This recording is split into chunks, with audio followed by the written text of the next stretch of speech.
고대 왕의 관, 성직자의 장신구, 제국의 화폐, 그리고 금회로가 깔린 스마트폰을 아무렇지 않게 손에 쥐고 다니는 지금에 이르기까지 수천 년 동안 인류는 금을 캐고 가공하고 쌓아왔지만 정작 금을 만들어 사용한 적은 없었다. 화학으로도 불로도 압력으로도 그 어떤 비밀스러운 연금술로도 말이다. 그런데 2025년 세른의 거대한 입자 가속기에서 금을 직접 합성했다는 소식이 들려오기 시작한다. 이 거대한 가속기 안에서는 대체 무슨 일이 벌어졌던 것일까?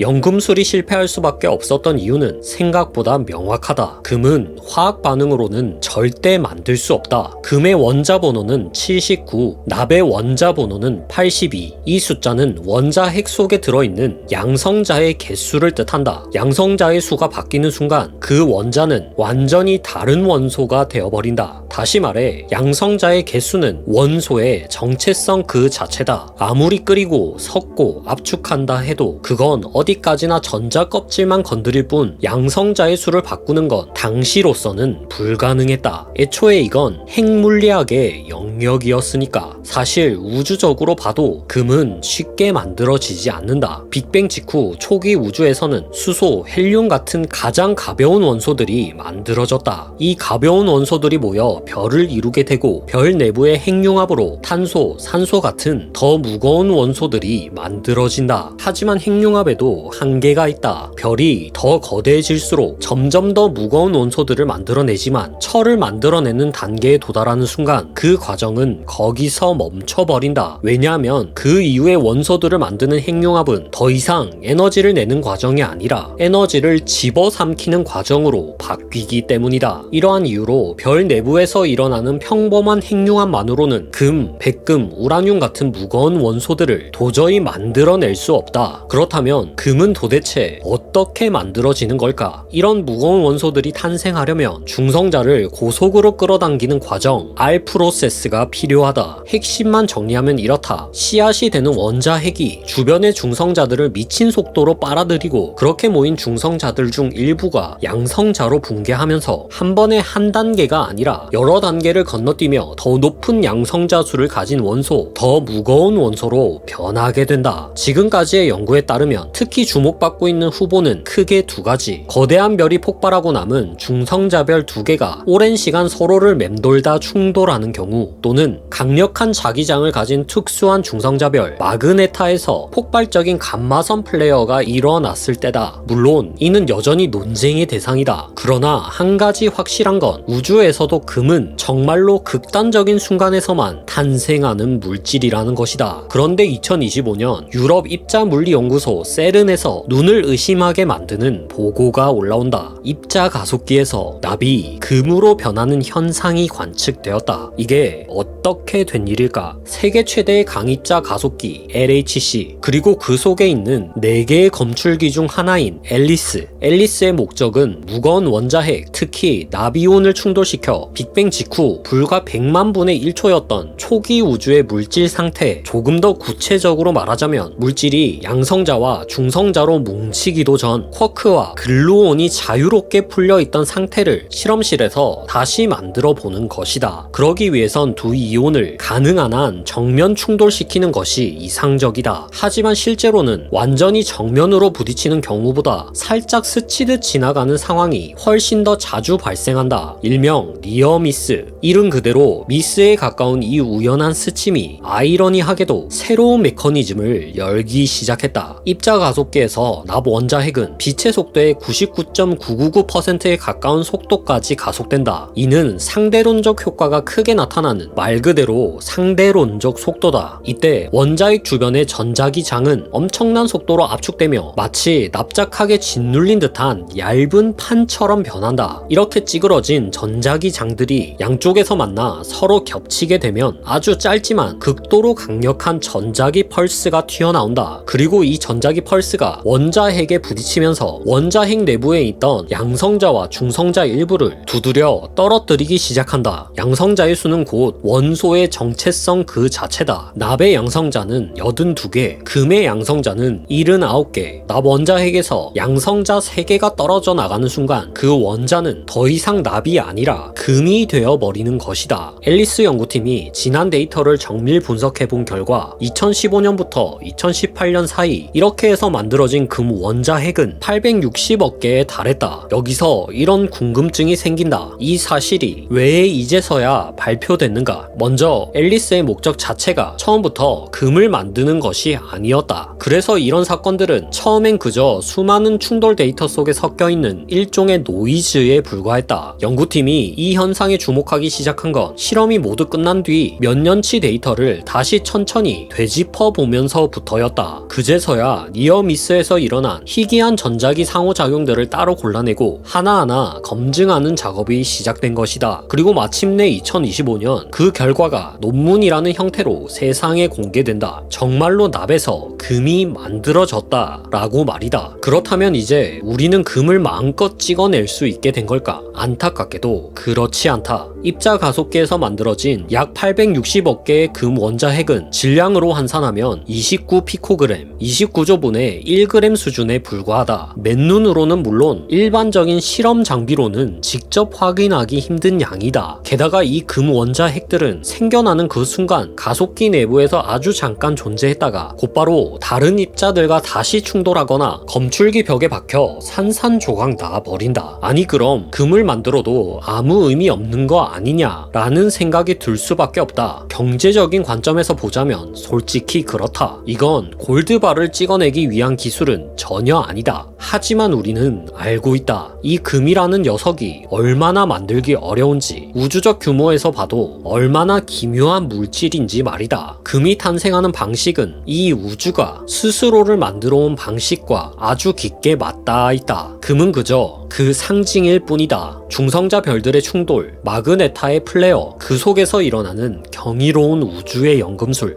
인류는 이제서야 그것을 조금씩 흉내내기 시작했다. 약 140억 년 동안 우주만이 할 수 있었던 일을 말이다. 비록 손에 쥘 수도 없는 29조분의 1g짜리 한 줌의 금에 불과하지만 분명 그건 우주가 써내려온 거대한 책 기퉁이에 우리가 남긴 자그마한 손글씨다. 이 작은 지구 위 입자 가속기라는 작은 우주에서